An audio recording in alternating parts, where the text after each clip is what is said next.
three main purposes of pain. The first one, as you see here, is to punish, the second to protect, and then to prioritize. And to make it more clear what that actually means, we have some stories related to that. Pain to punish. Let's just imagine this is Anna, and Anna, let's say it's 75 years old, and before she's going to visit her family, she always experiences some back pain. And also if she gets into complicated situation, if she is not feeling very well, if she's anxious or she's very stressed, she's experiencing very heavy back pain. In this case, we're talking about the punishment. So it is possible that for Anna, in Anna's case, it was like she was asked by her mother when she was 5 to watch her baby brother Brian, and they have been playing in the kitchen. And Anna was suddenly focusing on her dolls and forgot to watch her brother because at this age, this is age appropriate. But Brian, her little brother, was running out to the street and unfortunately hit very heavily by a car.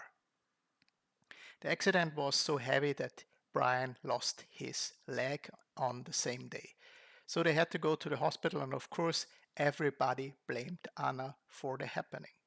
And this, in this case, is the root cause of the pain punishing her, especially if she thinks about the family, because everybody is still blaming her. Her parents are not alive anymore, but she's going to visit her brother, and she also got a sister that is still alive. They're still blaming her. And if she thinks about this going to visit her family or being in a stressful situation and so on, the pain is coming back to punish her. Of course, this is not logical and this is not like it should be.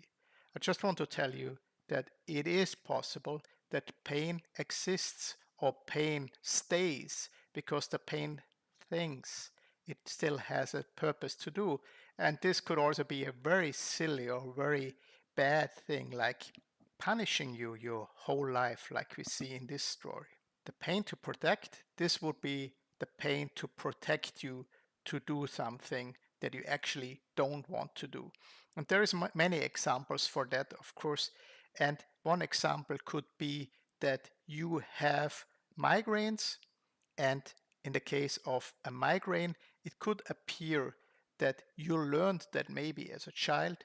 Just let's imagine that your parents or somebody's parents have been fighting all the time, and the child or you developed a migraine because you wanted to draw away the attention from the parents fighting all the time, and you wanted to draw the attention to yourself. But as a child, we don't know how to do that. So oftentimes the only thing a child can do is something like that, developing some kind of illness or developing some kind of abnormally, so they get more attention or draw away the attention from other things.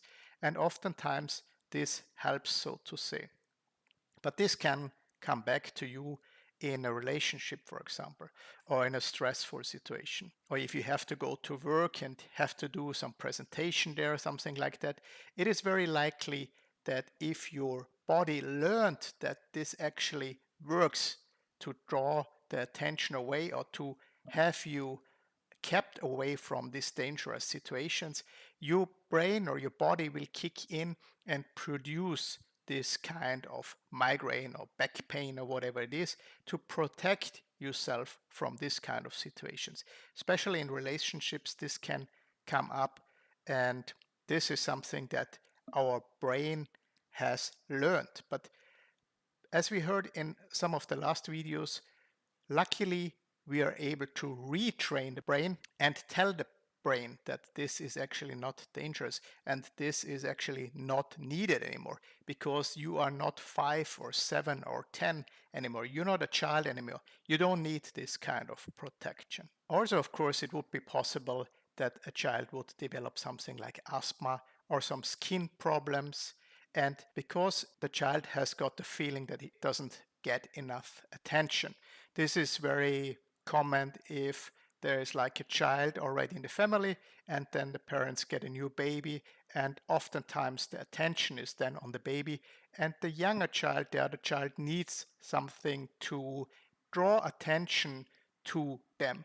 And this could be something like skin problems or asthma, because then the parents will take time to care about this child, take them to the doctor, put on medicine, put on cream and stuff like that. So they will take more time for the child.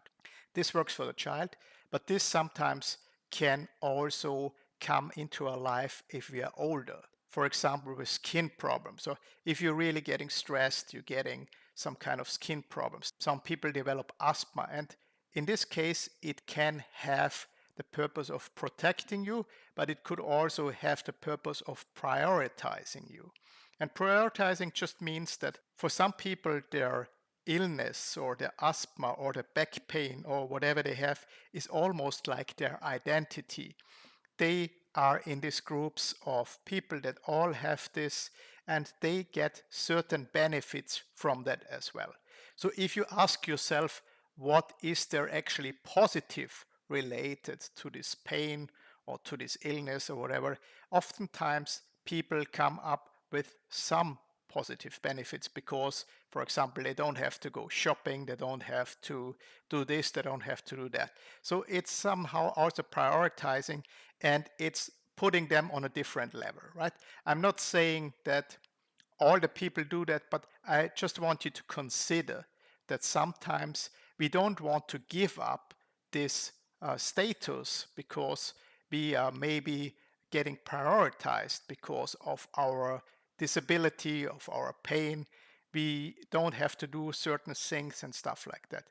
So this is very important to consider, that this is also something that could be the case if we feel pain. And it's all about, why doesn't the pain, and we're especially speaking about chronic pain, wants to go away. And this could be because of these three reasons as well. And oftentimes it is the case that we experienced something in our past. In the next video, we will talk about how to break this pain cycle. This is very interesting, and there is hope, and there is a lot of strategies that we can retrain our pain actually to see the sensations in a different way. There's also a lot of tools that are used differently, like havening techniques or some other techniques and tools I will show you. Subscribe to our channel and head over to our website if you're interested. The website is PainRelief.foundation, and let us know if you need any help. I hope to see you in one of my next videos. All the best for you. See you.